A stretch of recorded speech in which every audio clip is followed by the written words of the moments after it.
Hey welcome everyone, welcome to investor काज YouTube channel. कैसे हैं आप लोग? आशा करेंगे आप लोग बढ़िया से होंगे। आज का दिन आपका बढ़िया गया होगा। आज का वीडियो ना बहुत इंपॉर्टेंट वीडियो है। मैं अभी रिसर्च कर रहा था तो मैंने सोचा कि आप लोगों के साथ भी शेयर करते हैं कि ओवरऑल मार्केट में क्या चल रहा है।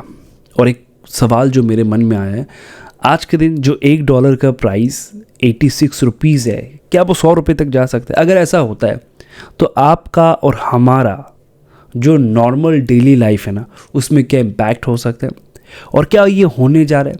क्या इंडियन मार्केट 2025 में वर्स्ट कंडीशन में जा सकते हैं? बहुत सारे डाउट आए थे मेरे मन में।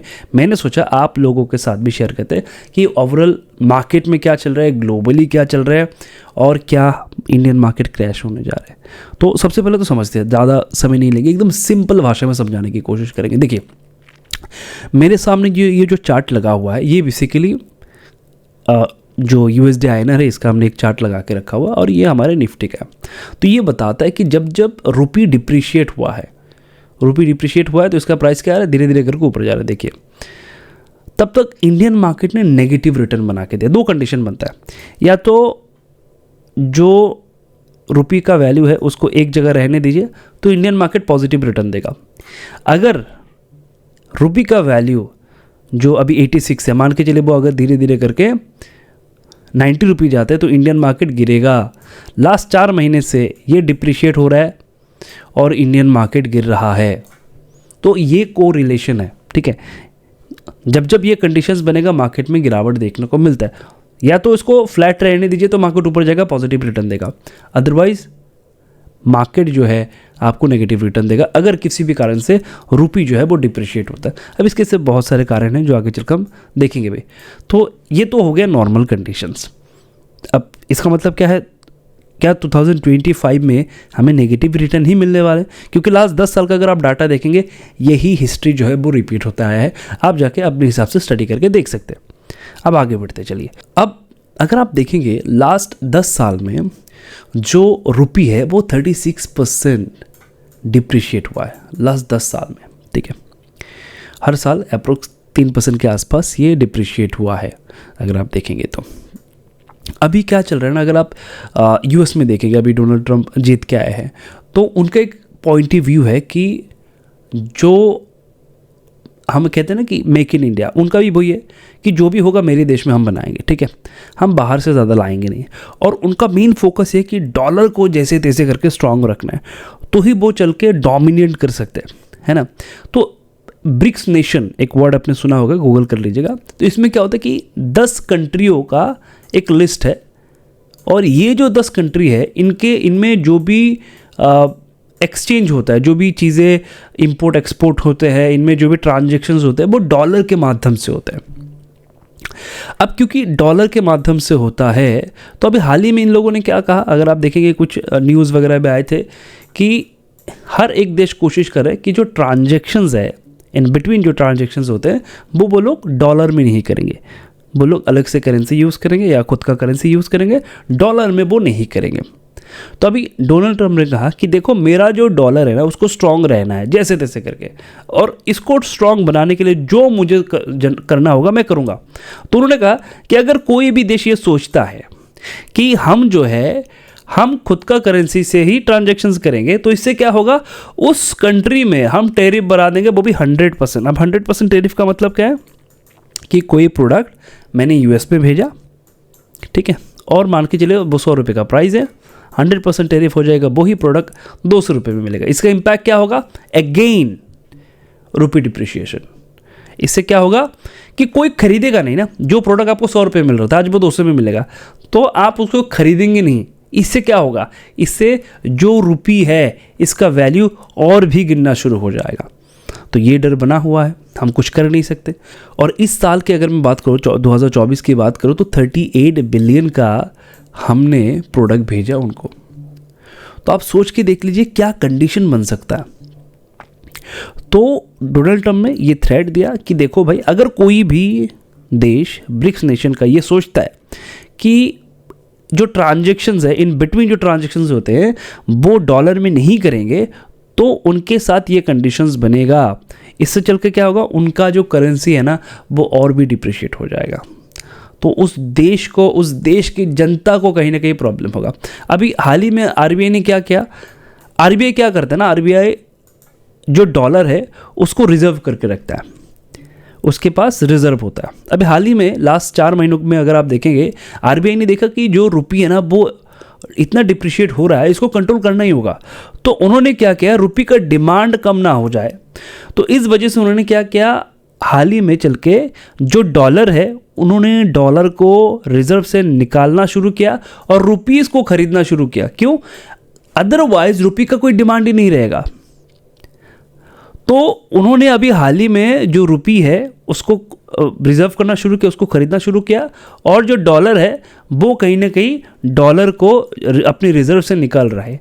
तो इससे क्या होगा, उन्होंने कोशिश किया कि जो रुपये है उसकी जो गिरावट है उसको कहीं ना कहीं कंट्रोल किया जाए। हालांकि ऐसा कोई रिजल्ट तो देखने को नहीं मिला, बट जो स्टेप आरबीआई ने लिया एक बहुत बेहतरीन स्टेप था, बट कोई रिजल्ट हमें इसका देखने को नहीं मिला है एज ऑफ नाउ। ठीक है, तो ये जो गिरावट चल रहा है ना, ये जो रुपये डिप्रिशिएट हो रहा है, इसके पीछे कहीं ना कहीं ये इलेक्शंस था, जिसके वजह से हम लोग इतना चिल्ला रहे हैं कि अरे डोनाल्ड ट्रम्प आ गया, अब ये हो जाएगा वो हो जाएगा, हमारे लिए इतना अच्छा न्यूज़ है। कुछ लोग इसको रिलेट कर लेते हैं कहीं ना कहीं। तो मैं किसी को पॉलिटिकली मैं कुछ कहना नहीं चाहूँगा, बट स्टिल अगर आप देखेंगे तो यही एक कारण है जिस वजह से इंडियन मार्केट के ये कंडीशंस बना हुआ है, एक थ्रेड बना हुआ है। क्योंकि हर एक देश कोशिश कर रहा था कि हम क्यों डॉलर को प्रेफरेंस दें, हमें हर ट्रांजैक्शन डॉलर में ही क्यों करना है। लेकिन अगर आप नहीं करते हैं अभी, तो टैरिफ का 100% टैरिफ का कहीं ना कहीं डर बना हुआ है। तो ये एक कंडीशन बना है। अब इंडिया क्या करता है, इंडिया इंपोर्ट ज़्यादा करता है। ध्यान से सुनिएगा, इंडिया क्या करता है, इंपोर्ट ज़्यादा करता है। इंडिया एक्सपोर्ट जितना करता है, इसे ऑलमोस्ट अगर इस साल की बात करूँ करीबन 78 बिलियन जो है इंडिया जो है वो इंपोर्ट करता है। अब देखिए, मैं बाहर से प्रोडक्ट ला रहा हूँ, इंडिया में इंपोर्ट करता हूँ मैं।